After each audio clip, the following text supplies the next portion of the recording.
Présidente, mes chers collègues, d'abord permettez-moi d'adresser des souhaits de prompt rétablissement à la présidente Sabine Tillet qui est absente aujourd'hui.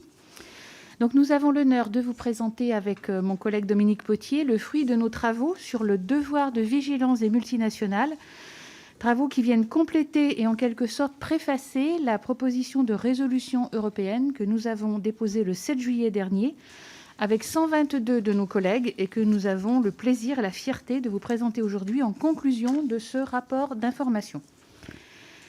C'est une responsabilité particulière pour les entreprises que ce devoir de vigilance. La France a été le premier État en Europe et l'un des premiers au monde à le consacrer dans son droit interne. Grâce à la loi du 27 mars 2017, portée par mon collègue Dominique Potier, soutenue par de nombreuses associations, qui ont depuis le début soutenu le sujet du devoir de vigilance, il y a bien obligation pour les entreprises de prévenir les atteintes aux droits humains et à l'environnement, non seulement au sein de leur propre processus de production, mais au niveau de leurs fournisseurs et sous-traitants à travers le monde. Cette obligation d'un genre nouveau est venue combler une faille ouverte par l'Organisation mondiale des chaînes de valeur. En effet, l'organisation de l'économie à l'échelle mondiale et le développement de complexes parcours de sous-traitance a eu pour effet de rendre les entreprises donneurs d'ordre irresponsables en quelque sorte des dommages causés lors de la production des biens ou services dont elles sont responsables, sans permettre aux victimes de telles atteintes d'obtenir réparation.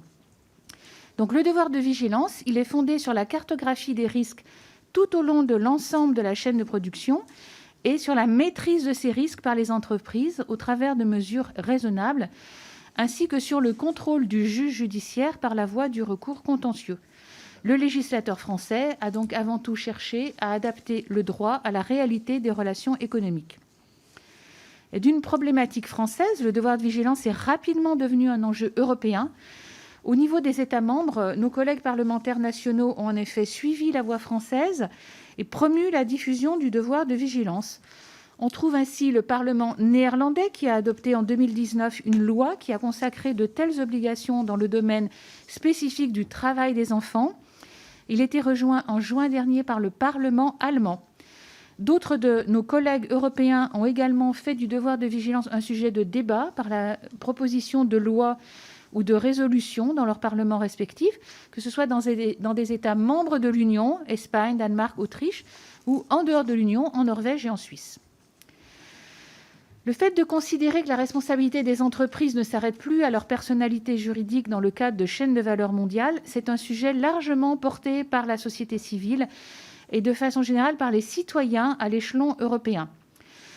En effet, fin 2019, plus d'une centaine d'ONG ont signé une tribune demandant à la Commission européenne d'agir à ce sujet.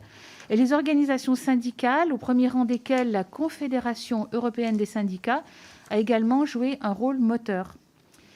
Et si on regarde maintenant les entreprises françaises et allemandes, ce qui est plus inattendu, elles ont été promoteurs d'un devoir de vigilance européen. Elles souhaitent également, et là je parle bien des entreprises, les entreprises souhaitent également que le devoir de vigilance qui s'applique déjà à elles concerne également leurs concurrents sur le marché intérieur et les entreprises domiciliées dans des pays tiers qui y opèrent. On comprend pourquoi, on y reviendra sans doute. Nos collègues du Parlement européen ont joué un rôle clé pour faire du devoir de vigilance une réalité juridique à l'échelle européenne. En effet, dans le sillage de grands textes sur la responsabilité sociale des entreprises, RSE, tels que la directive CSRD à laquelle a contribué notre collègue Pascal Durand, le Parlement européen a adopté en mars dernier, mars 2021, une résolution demandant à la Commission d'adopter un texte ambitieux à ce sujet et lui proposant son propre projet de directive. Donc nos collègues députés européens sont allés assez loin. La Commission, elle s'est engagée depuis avril 2020 à adopter une directive au devoir de vigilance, relative au devoir de vigilance et ainsi lancer la procédure législative européenne. Mais force est de constater que le calendrier qui était annoncé et qui devait permettre l'adoption d'un tel texte, il a aujourd'hui d'importants retards et nous le regrettons, nous le disons dans le rapport. Premier report à l'automne dernier, puis on a parlé du 8 décembre et maintenant on nous parle du printemps 2022 et la stratégie de la Commission européenne sur le texte apparaît toujours imprécise. La PFUE arrive, présidence française du Conseil de l'Union européenne. Elle devrait, à notre avis, faire du devoir de vigilance l'une de ses priorités et nous sommes heureux de constater que nos espoirs en ce sens ont été soutenus par le président de la République, c'est tout récent, le 9 décembre, lors de sa conférence de présentation de la PFUE. La négociation d'une directive a malheureusement peu de chances d'aboutir sous la présidence française, mais nous croyons tous deux que la PFUE peut contribuer à faire avancer les travaux de manière significative. Parce que de quoi s'agit-il au fond ? Il s'agit de défendre une certaine vision de l'Europe qui porterait une voix singulière dans l'économie mondiale, la voix d'une puissance fondée sur l'éthique, avec des valeurs basées sur les droits humains et sur la protection de l'environnement. Et pour reprendre les mots forts de la présidente Ursula von der Leyen, les droits de l'homme ne sont pas à vendre à aucun prix. Et elle l'a dit dans son discours sur l'état de l'Union européenne en septembre dernier.